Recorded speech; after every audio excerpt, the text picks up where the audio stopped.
Prøv lige at se mit gulv her. Altså, jeg synes faktisk helt, det er svært at vise jer, hvor grimt det her gulv er. Men det er helt tåget og fedtet. Og hvis I har sådan et gulv, der ser sådan her ud, så skal jeg lige vise jer, hvordan I ret hurtigt kan fikse det. Hvis du har de her gulv, der ser lidt fedtet og træls ud, så er det fordi, at der er for meget sæbe på den. Det, jeg synes er allerbedst, det er nogle gode, solide mopper. Det har vi snakket om 100 gange.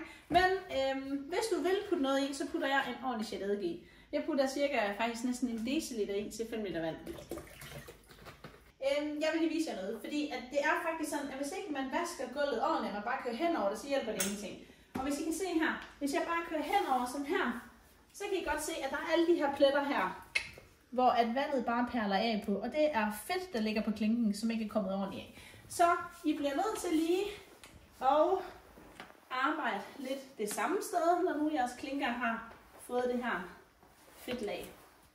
Og I kan se, når I får et helt blank klink, hvor vandet det ligger pænt henover, så har I fået vasket fedtet af, men I har altså ikke før det.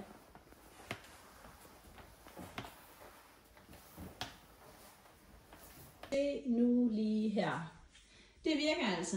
Eddike, hvis I vil putte noget i vandet, og gode mopper. Og I kan ikke vaske jeres klinker rene med dårlige mopper. Altså I skal have noget ordentligt materiale, der bider ned i klinken.